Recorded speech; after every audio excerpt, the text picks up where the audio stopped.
Good evening, metalheads, and welcome back to another edition of Metal Sanctuary and another edition of Top 5 or 10, depending on what the debate topic is between myself and Buddy Porter.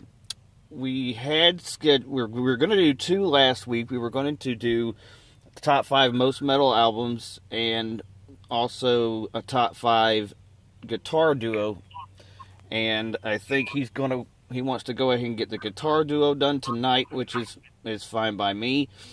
And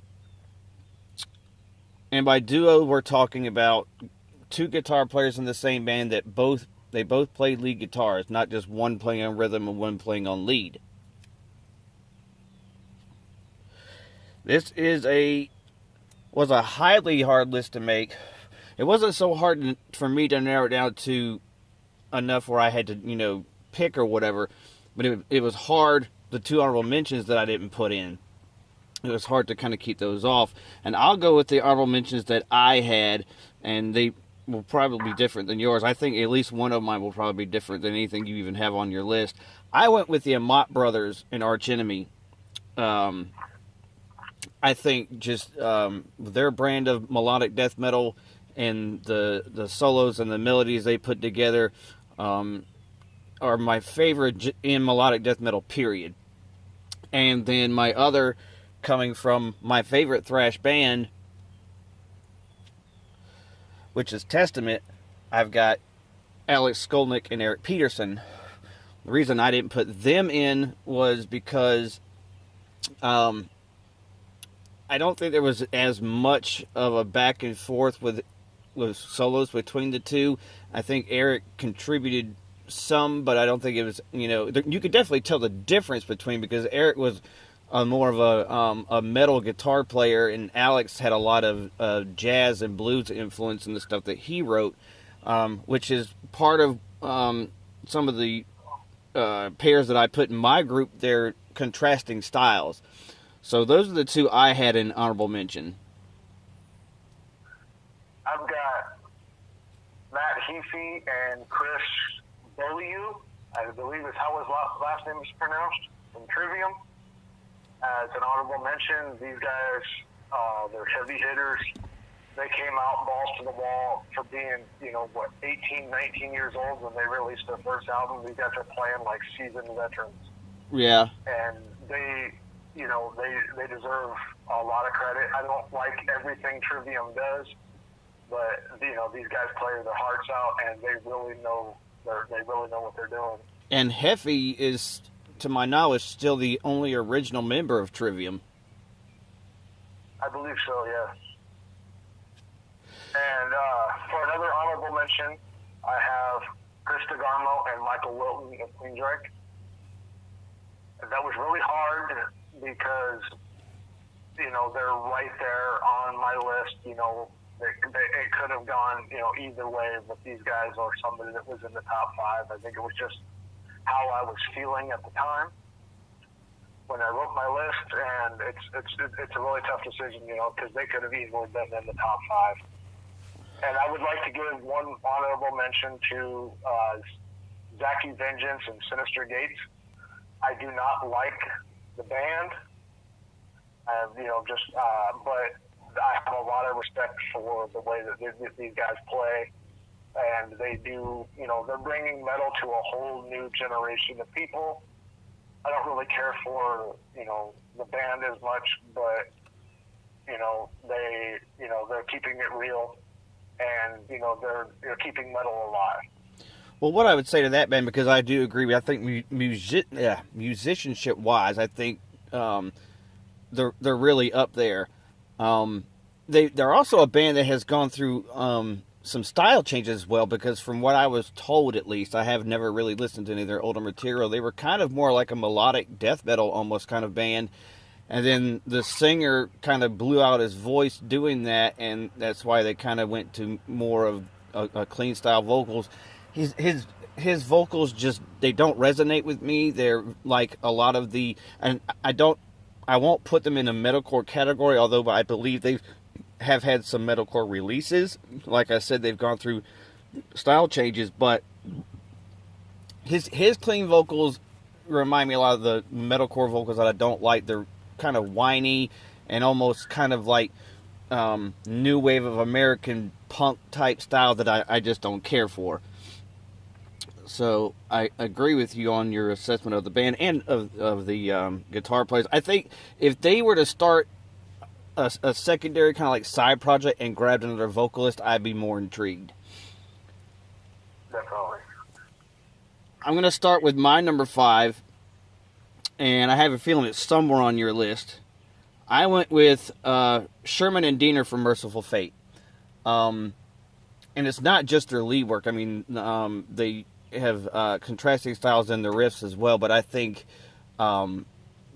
just to be able to... I think you have to have two great lead guitar players when you put out a 10-plus minute song, and the song Satan's Fall off their first full-length record, Melissa, I think demonstrates the power that they have to be able to do that. They did. They took dueling guitars to a whole new level.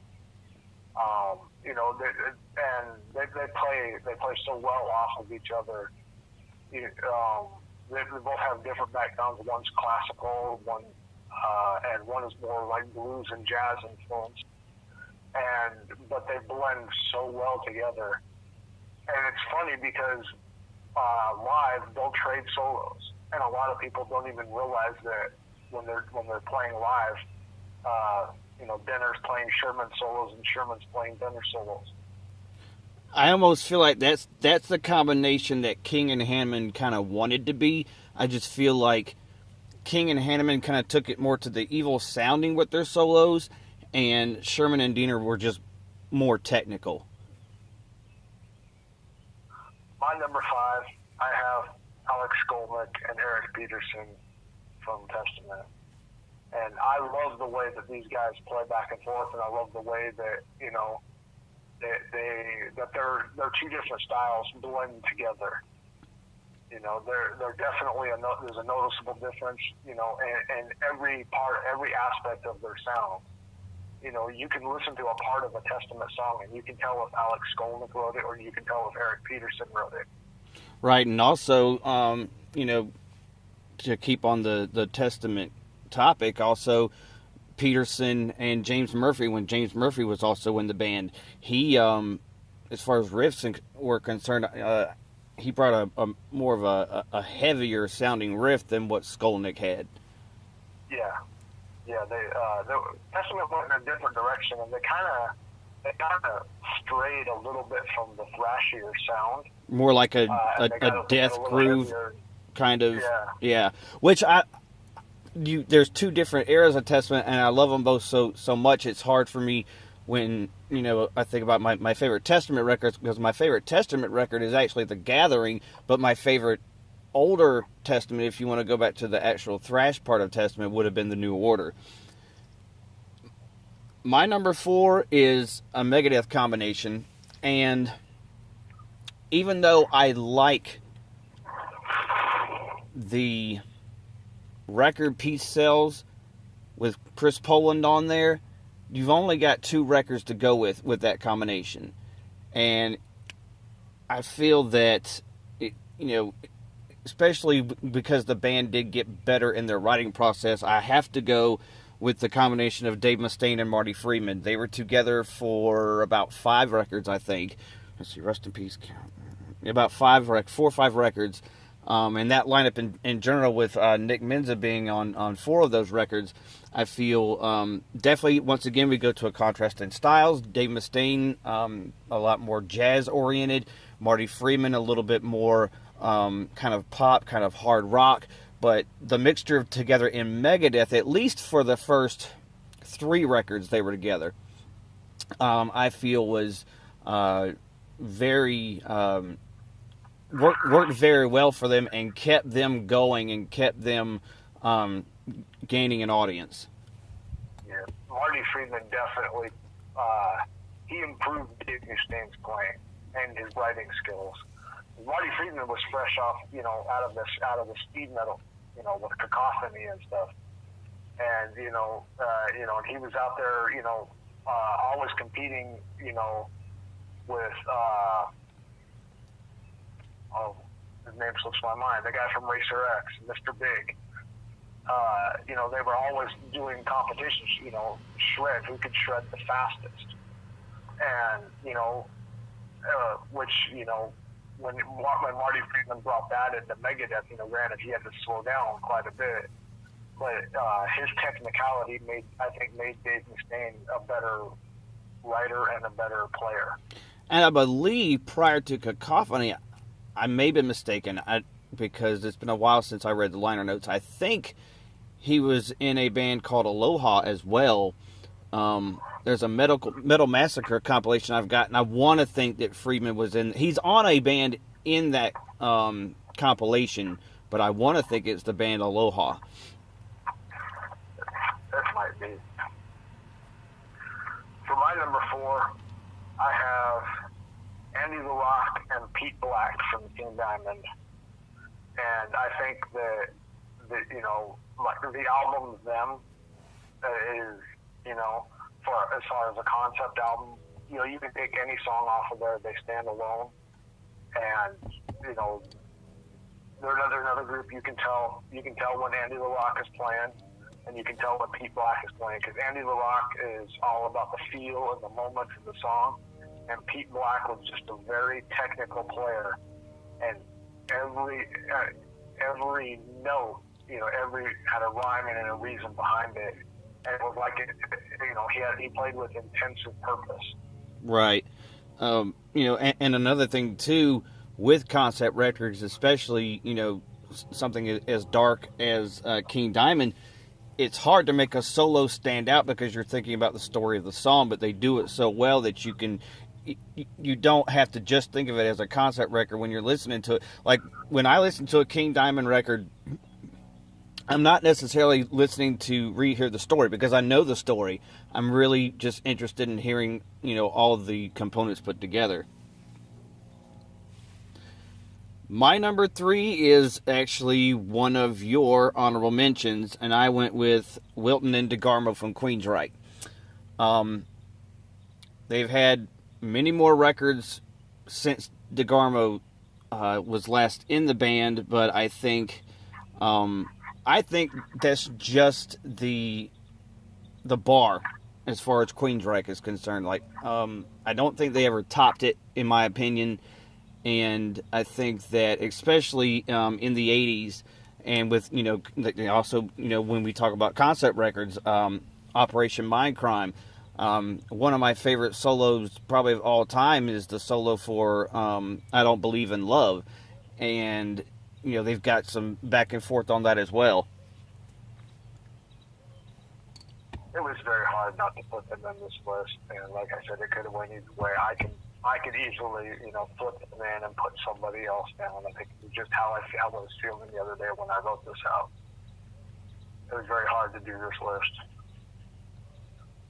My number 3, I have Hank Sherman and Michael Diener from Merciful Fate. Essentially for the same reasons. They've been doing this for so long. They've got it down to a science. I don't think either one of them could survive without the other. They're like the driving life force. And right. Their new solo album that they've done together. And Step Away from Merciful Fate. It just shows the dynamics that these two have together. Right, and a record that doesn't get a lot of publicity or praise, or maybe if you would call underrated, even though I know it's your favorite Merciful Fate record. The record 9, I think, just shows that even, close to 30 years into the game, they could still do things together and be different and not sound like the records that they did before. Yeah. I saw them 3 times on that tour. My number 2 is one of the 3 different sets that Iron Maiden's had. And I go with the Dave Murray, Adrian Smith era. I really love the first record. I wish they would have kind of done more with Stratton, not to take anything away from Adrian Smith, but I just feel One, it's kind of goes back to the Mustaine Friedman thing, longevity, how many records sounding different from each other, similar styles, even though there are some differences. And Adrian especially being a lot more melodic than Dave Murray, which we touched upon before, being the reason why Adrian would leave when they did the No Prayer for the Dying record. But that's my number 2. It's my number 2 as well, and you just can't go. I mean, they could have just released the album Power Slave. Right. And they'd be, just because you could just go off of that one album, not counting all the other albums that they've made together as a collective. Just that one album, Power Slave. I mean, the emotion that they both put into their song, and the way that they have a good time doing it. Right, and if it's gonna be a sad solo, you're gonna feel the emotion in that song. Whatever that song is gonna convey, it's gonna come through those guitar solos. And speaking of that record, I go back to what I said about Sherman and Diener. If you're gonna have a 10-minute plus song like Rime of the Ancient Mariner, you need to have 2 lead guitar players that can play off of each other and not make it a boring song. My number 1, I went with the combination of Glenn Tipton and KK Downing of Judas Priest.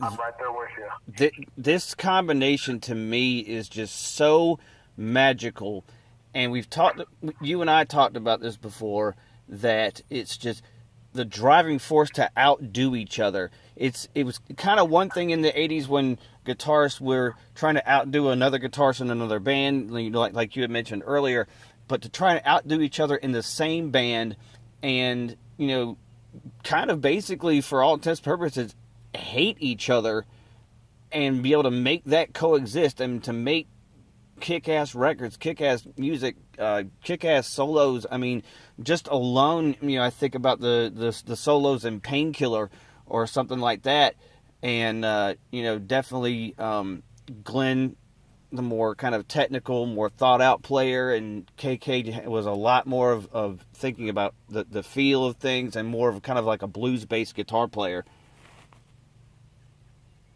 Yeah, as the years went on, you can definitely hear the shifting, the changes, where KK had less writing influence on the songs. In the late 70s and 80s, it was there was a good balance. As they progressed on, the rhythms of the songs changed.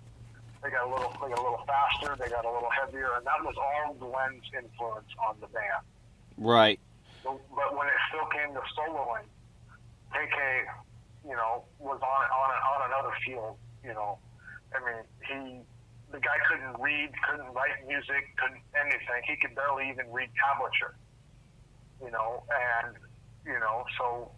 But his feel for what should be there, and he just played how he felt. And also their ability, I think along with Maiden, I think a lot of people think of Maiden when we talk about like harmonies. I think Priest was better at harmonies. Now Maiden may have had more, but I think you think of the intro to Victim of Changes, or you think of in the middle of Exciter. Those harmonies to me are kind of even more impressive than their trade-offs on solos. Definitely, they locked in together and they played so well together. There are times where if you got a mono radio, you can't tell that it's 2 different guitarists playing. Right. They're playing that tight together, and they do it live. I have up in my collection of vinyl, I have what was it, Unleashed in the East. Yeah. The 1975 Lion album. Well, I've got it's like a British pressing of it, and it's in mono. when you listen to it through the stereo, it's in mono. It comes out both speakers. You hear the exact same thing. There's no right and left channel. So, and there are times when they're playing in those harmonies together, it sounds like one guitar because they are playing that precise. Okay, so we have number 1 and number 2 locked in. This is fucking gonna be a pain in the ass. I'm willing to let one of my honorable mentions max up with you in number 4 with Skolnick and Peterson. I mean, number 5, excuse me. Skolnick and Peterson. So that leaves us 3 and 4.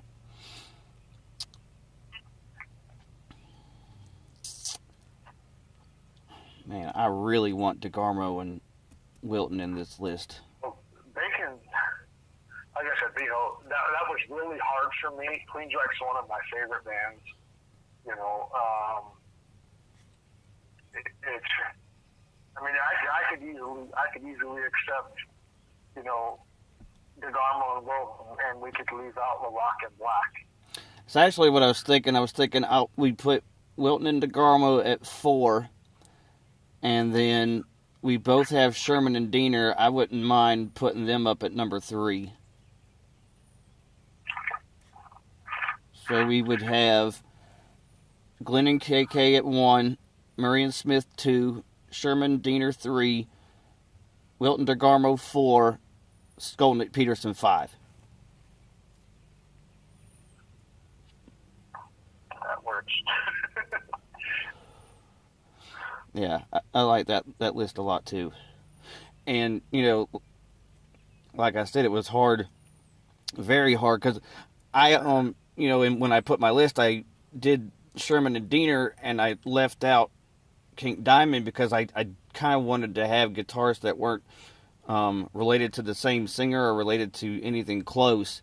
And because I personally love Merciful Fate more than King Diamond, not to take anything away from King Diamond, I just, for Merciful Fate with me, you know, it's not so concept-based, and, you know, I'm a lot more in tune with that, I think, even though I love King Diamond's concept records, don't get me wrong, it's just, you know, and I know a lot of people that prefer King Diamond over Merciful Fate.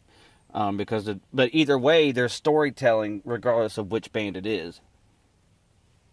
Yeah. I keep them on 2 different playing fields. I hold them both in high regards. They're, you know, both up there in, you know, my top bands of all time. So I just keep them on different playing fields because, granted, King Diamond sings the same on both albums, or both bands. But they're 2 completely different bands. They're 2 completely different ideas. You know, even the sound is different, really, I think. Yeah. That's one thing that really impressed me is, you know, Michael Denner played on Fatal Portrait. Right. You know, and he blended so well with Andy LaRock on that album. You know, and, you know, it's just, you know, the driving force behind King Diamond to be able to do that all these years. You know, the man's a musical genius. All right, so that's it. We've got KK and Tipton 1, Murray Smith 2, Sherman Diener 3, Wilton DeGarmo 4, Skolnick Peterson 5, and some honorable mentions that we listed earlier.